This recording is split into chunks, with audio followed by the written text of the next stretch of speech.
Mannar police பிரிவில் உள்ள south park பகுதியில் அமைந்துள்ள தனியார் மனித உடல் பதப்படுத்தும் நிலையத்தில் மனித உடல் பாகங்கள் முறையற்ற விதத்தில் அகற்றப்பட்டு வருவதால் அப்பகுதியில் பெரும் சுகாதார சீர்கேடு மற்றும் அப்பகுதி மக்கள் மத்தியில் அச்சமும் நிலவி வருகின்றது.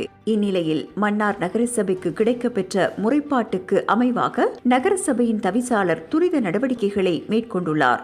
மன்னார் போலீஸ் பிரிவில் உள்ள சவுத் பார்க் பகுதியில் இருக்கும் பதப்படுத்தும் நிலையத்திற்கு அருகாமையில் உள்ள வீதிகளில் நேற்றைய தினம் மனித உடல் பாகங்கள் சிதறி கிடந்ததோடு அவற்றை நாய்கள் இழுத்து சென்றுள்ளன.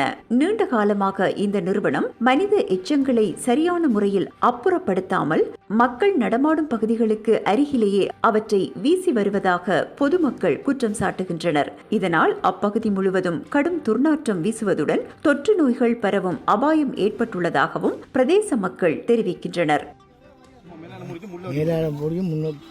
அவங்க இஷ்டத்துக்கு முடிப்பாங்க. அவங்கள இழுத்து பாரும்பா, மனுஷனுக்கு புரியுங்க. மனுஷர் நாங்களாம் மனுஷர் தான். அந்த ரத்தம் ஊற்றிருக்காங்க.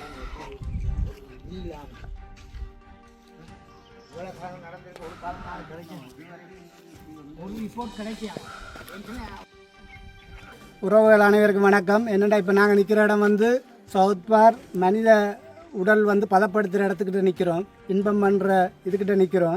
இந்த இன்பம் பண்ணுற இடத்துல சரியான முறையில் தரமான இதில் செய்யப்படையில இதுக்குள்ள மனித எச்சங்கள் வெளியில் கிடக்கு. குடல்கள் அதுகளை நாய் இழுத்து போட்டு மணக்குது. அதுக்கான வீடியோ ஆதாரங்கள்லாம் எங்கிட்டையும் இருக்குது. பேப்பர் ரிப்போர்ட் அவர்களெல்லாம் எடுத்திருக்கிறாங்க. இதுக்கான உரிய அதிகாரிகள் உடனடியாக இதுக்குரிய நடவடிக்கை எடுக்க வேணும். எடுக்க தவறுனா இதுக்குள்ள சுற்றுவட்டத்தில் இருக்கிற பக்கத்தில் இராணுவ முகாம் இருக்குது, நாங்களும் இருக்கிறோம். இதால் நோய்வாய்ப்பட்டு பாதிக்கப்படுற நாங்கள் தான். இந்த ஒரு சில பேர் அரசியல் இதுகளுக்கும் உள்வாங்கலுக்குலாம் இது நடக்குதுன்றதை நாங்கள் அறிஞ்சிருக்கிறோம். எனவே இதில் அரசியல் பார்க்காம மனிதர்கள உடலையும் நலனையும் கருத்தில் கொண்டு இந்த இடத்தை உடனடியாக அகற்ற வேணும். இந்த இடத்தில் இது இருக்கக்கூடாது. உடனடியாக அகற்றி இவங்களுக்கு வேறொரு இடத்தை கொடுக்கும்படி நாங்கள் தாழ்மையுடன் கேட்டுக்கொள்கிறோம்.